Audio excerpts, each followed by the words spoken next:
In 1922, an archaeological team found the entrance to the tomb of an ancient Egyptian king. The expedition, backed by Lord Carnarvon and headed by Howard Carter, had found one of the least plundered tombs of a pharaoh ever discovered.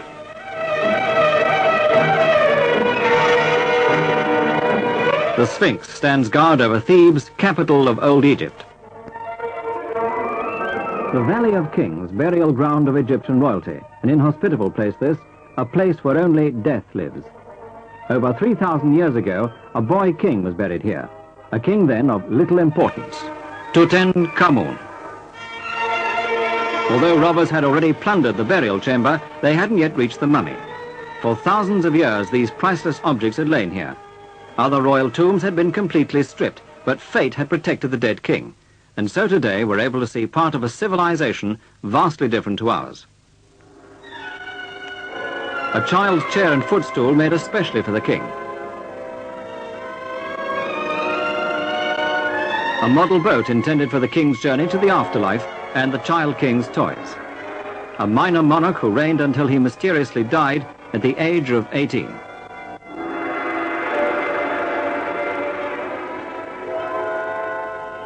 And now, for the first time, some of the treasures of Tutankhamun's tomb are being flown to London. A priceless load, insured by the British government for many millions of pounds. They were to be shown at the largest and most important museum in Britain, the British Museum.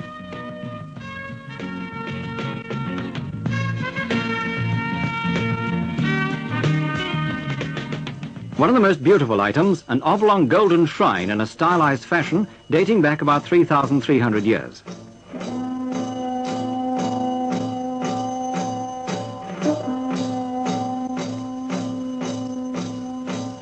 A wooden statue of the king, one of a pair, which originally stood guard on either side of the tomb's third door.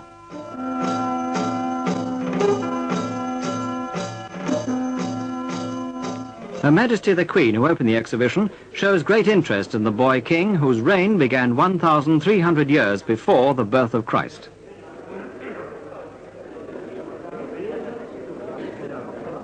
This is the bed of the divine cow, made of gilded wood.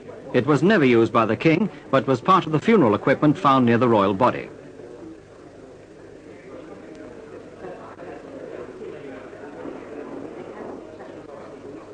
Carved from a single block of alabaster, this stopper comes from a canopic chest which held certain of the king's internal organs. The Queen looks at this vulture collar of gold and polychrome glass decorated with finely chased obsidian. It's purely for funereal use and very different from jewelry worn in life.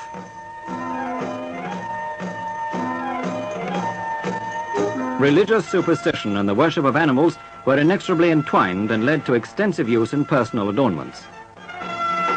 Daggers like this were reserved for royalty, because made of gold, it was supposed to bring power to the wearer.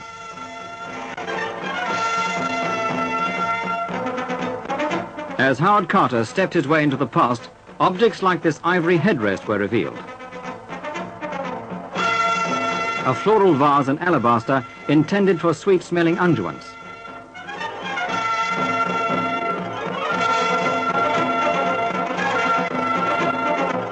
A lotiform chalice personally used by Tutankhamun, carved from one piece of alabaster.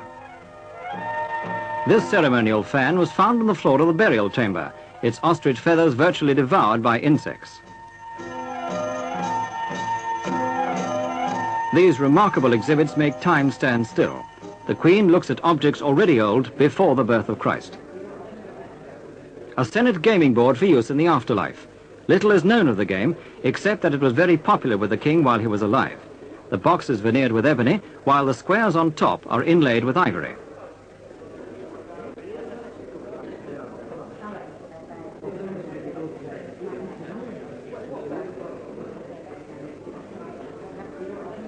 One of the most outstanding pieces on show is the ornamented chest. Its design shows the main architectural elements of the standard Egyptian shrine. The chest probably held some of the king's ceremonial robes. Made some 3,500 years ago, the workmanship stands up well to anything created today.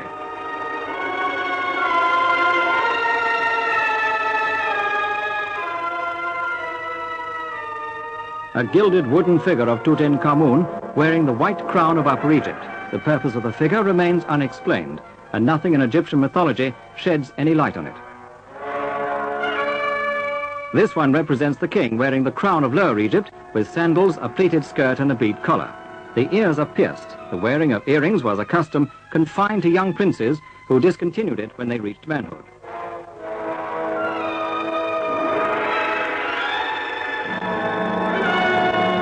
One of the most famous items on show, a mask of pure burnished gold inlaid with semi-precious stones and lapis lazuli. The modern queen looks at the face of an ancient king who departed this life thousands of years before the Roman or British empires were founded.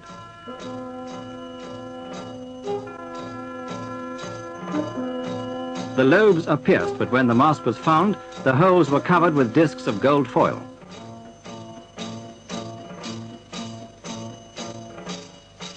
The vulture's head symbolizes sovereignty over Upper Egypt and the cobra over Lower Egypt. It's ironic to think that TUTANKHAMUN, a minor king, is more widely known today than over 3,000 years ago when he ruled over the land of the pharaohs.